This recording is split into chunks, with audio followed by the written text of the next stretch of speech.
сабағымызда біз Ақ-Орда және Моғолстан мемлекеттерін талқылайтын боламыз. Ендеше кеттік. Бірінші қарастыратын тақырыбымыз бізде Ақ-Орда мемлекеті. Жалпы осы Ақ-Орда мемлекетінің қазақ хандығының жалпы пайда болуына үлес қосқан, қазақ хандығы осы Ақ-Орданың негізінде пайда болды деп тарихшылар дерек келтіріп кеткен екен. Ендеше Ақ-Орданың өзінің саяси тарихы қандай? Соған тоқталайық. Жалпы Алтын Орда мемлекеті құралғаннан кейін қазақ жерінде Ақ-Орда, Моғолстан, Әбілқайыр хандығы, Ноғай ордасы деген секілді бірнеше мемлекеттер құрылды. Соның ең үлкенінің бірі мінекей Дешті Қыпшақ. Оның ішінде Шығыс Дешті Қыпшақта орналасқан Ақ-Орда мемлекеті туралы айтып өтетін боламыз. Оның қасында көршісі бүгін қарастыратын мінекей Моғолстан мемлекеті және одан кейінгі тақырыпта өтетін Әмір Темір мемлекеті. Кеттік. Ақ-Орда мемлекеті жалпы әртүрлі халықтар, қырғыз, өзбек, қырғыздар, өзбектер, қазақтар, татарлар, ноғайлар деген сияқты ұлттардан тұрды. Жалпы Ақ-Орда мемлекетіндегі ұлттардың құрамы біртекті болды деуге болады.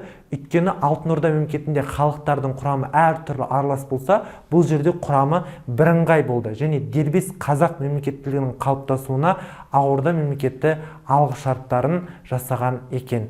Ақ-Орда мемлекеті 13-ші ғасырдың ортасы мен 15-ші ғасырдың басында өмір сүрген мемлекет. Бұл мемлекет жалпы Жошы ұлысының шығыс бөлігінде Орда ежен құрған ұлыс болып есептеледі. Территориясы Шығыс Дешті Қыпшақ, Қыпшақ хандығының шығыс бөлігі. Енді Рашид ад-Дин дейтін тарихшының деректеріне сүйенсек, Жошы ұлысының шығыс бөлігінде кезінде Орда ежен иелік етті дейді. Осы Орда еженнің ұрпақтары Ақ-Орда мемлекетін басқарды деген деректер қалдырылған екен. Және бұл мемлекеттің орталығы Сығанақ қаласы. Сығанақ қаласы, айта кетейін, ол бізде Сырдария өзенінің маңында орналасқан Ақ-Орданың астанасы. Енді Ақ-Орданың саяси тарихы үш кезеңнен тұрады. Бірінші, екінші және үшінші.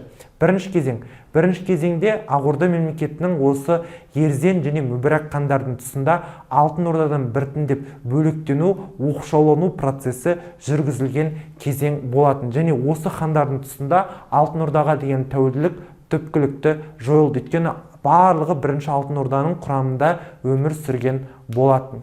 Енді екінші кезеңде Ұрыс ханның 14-ші ғасырдың, яғни 1360-70 жылдары Ақ-Ордада жалпы біріктіруші ұлыс ретінде құруы, аймақтарды нығайтуы, өзге де территорияларды қосуы туралы болады екен. Ұрыс ханды немесе тарихта Орыс хан деп атайды. Тесті солай келеді.